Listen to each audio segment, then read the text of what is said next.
Taylor. Yo. So Randstad just announced on LinkedIn about requiring torch a year ago. Yeah. What's up with that? I mean, it's pretty huge, right? So Randstad went all in on this community thing, and I think that's what a lot of people don't realize. I got in a Twitter conversation yesterday with another recruiter. Let me see if I can find it real quick. This recruiter goes, "Tech platforms don't serve you, they sell you. Job boards equal glorified sellable databases. LinkedIn equals optimized for endless scrolling and premium upgrades. We chase tech for speed, but that false promise keeps us stuck when results don't come. Real results happen with people."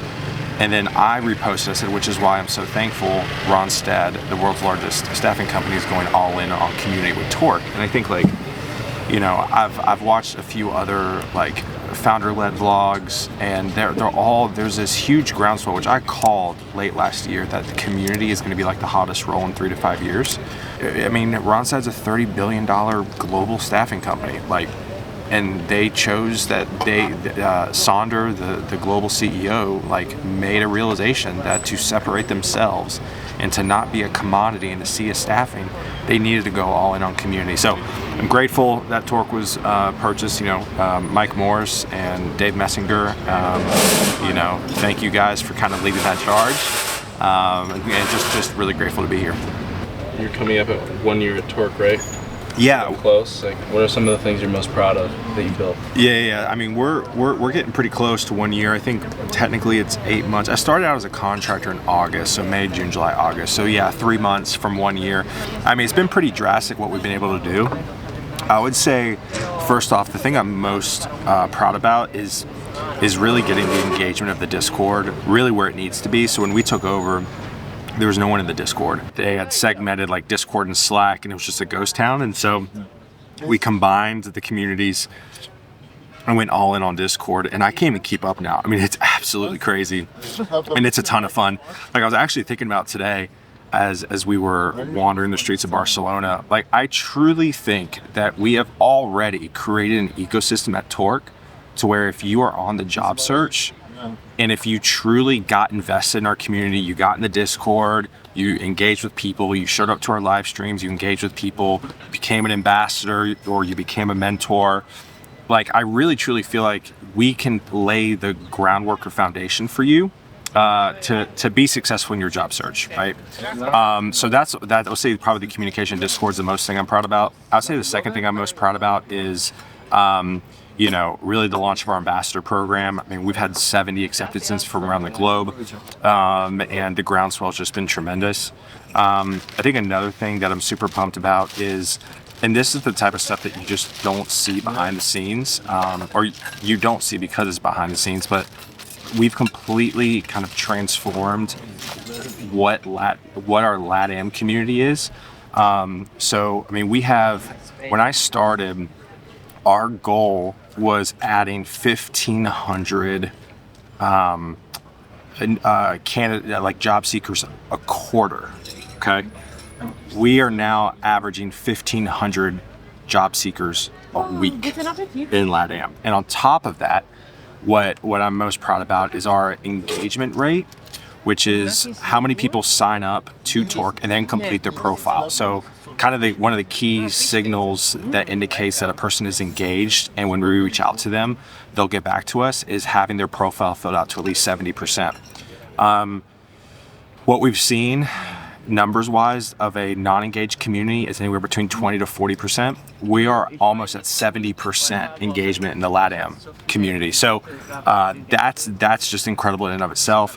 And then I would say just overall brand awareness. Like, I've never in my career been a part of an organization where I have people who I don't know reach out to me and just want to get involved because they see us all over social media. So I would say brand awareness, you know, engagement within LATAM and the new additions to the platform, and then also our Discord and ambassador program. So how are you feeling? You've been doing a lot of traveling this year. You have this render in New York City coming up. Yeah. You dealing with any burnout?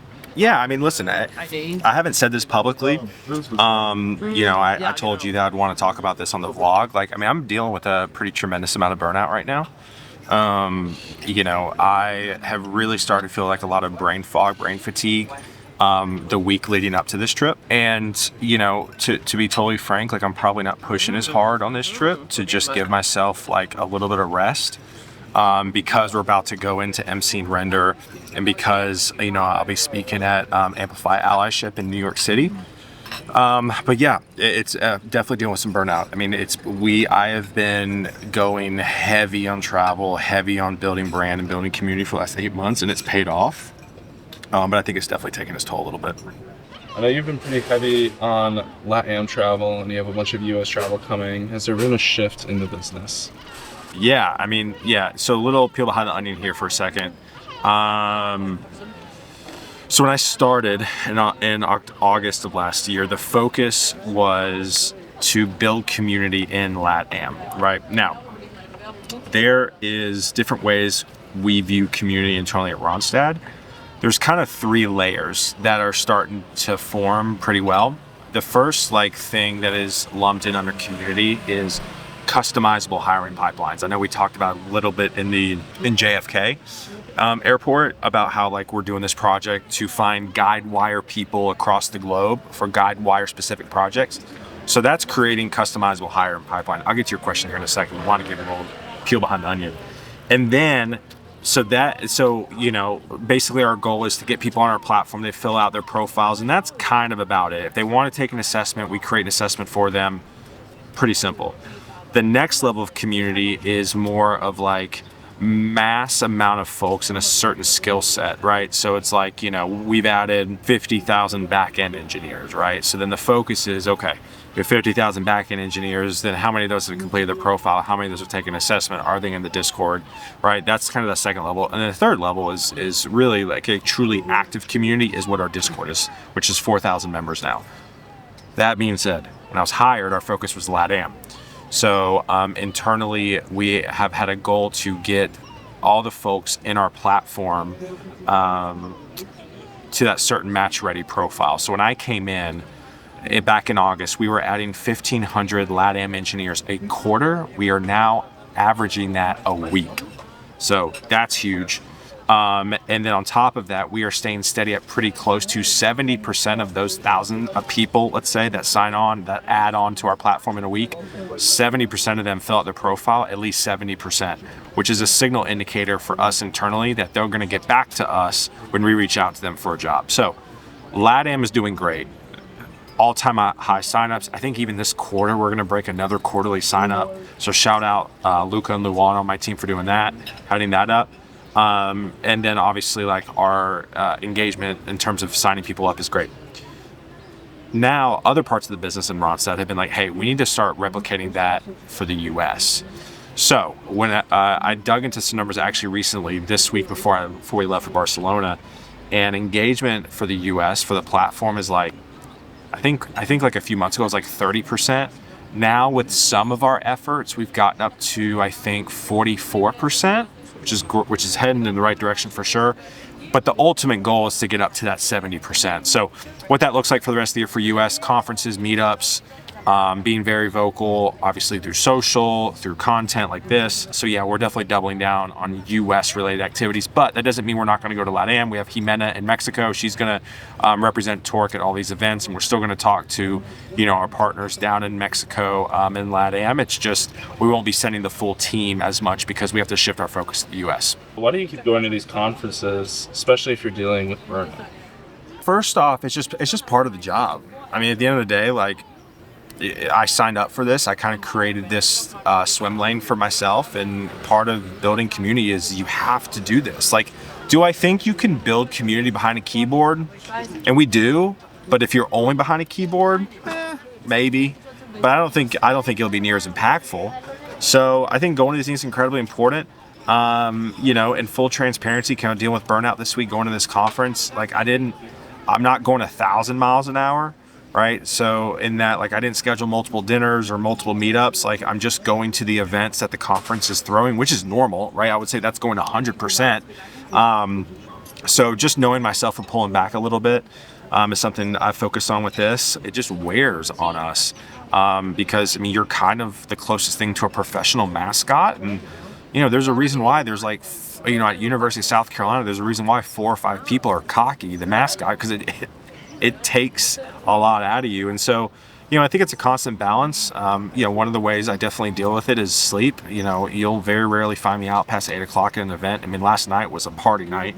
We were eating tapas at 9, but we were back in the hotel room by 9:30, and I got like 8-9 hours last night. I feel great today. So I think sleep is the biggest thing for me. You know, also don't really do alcohol anymore because it just puts a strain. Just trying to stay as healthy as I feasibly can has been a way to deal with burnout, but it still catches up to me. I've seen your DMs. How do I stay in touch with everyone? What I realized when I was at Vaco is that I knew I needed to scale myself somehow. And so I started experimenting with like creating a Discord at Vaco, and that started to help, because what I've realized over the last 4 years is if I can put people around me that I trust who think like I do, not groupthink per se, but just can give good information, I can scale myself to where I can help more people, right? Which is why I'm so passionate about the people I hire and how I love my team with like Jason and Jimena, Luca, Luana, Brianna, Angelo, right? Like, I hope I'm not forgetting anybody, but like, you know, those individuals, like, they embody me. Like I trust them to like give career advice and give networking advice because I've seen what they do and it works. And so for me, you know, I'm pretty delayed on a lot of messages. Like if you DM me on LinkedIn, I only respond back to people once a month on LinkedIn. I think that's why it's so important to build community. Like I could not do everything. And so I needed and want to continue to hire people who can give really good advice. And that I trust, which is why we started the ambassador program too. Like there's a lot of ambassadors that are like giving really good tactical advice. Like shout out Jordan, Roxy, Dan, you know, some of our ambassadors, like in Jesse, like in the Discord, like they're out here giving a ton of advice.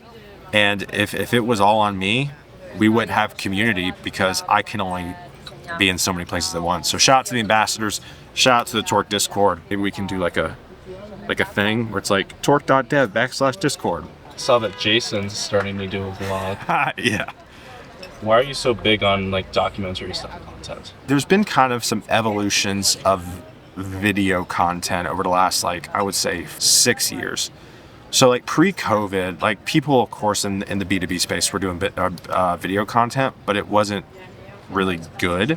You know, and then COVID hit, and then everybody was doing webinars and Zoom calls and streams, but it's kind of all the same content. It's like a person that sits in front of a computer screen, in front of their video camera, but then you have, you know, 2 people that really stick out to me that are doing really different content is like the terminal guys, like the coffee guys. And then you also have Jason Langsdorff, right, with his like game shows and stuff.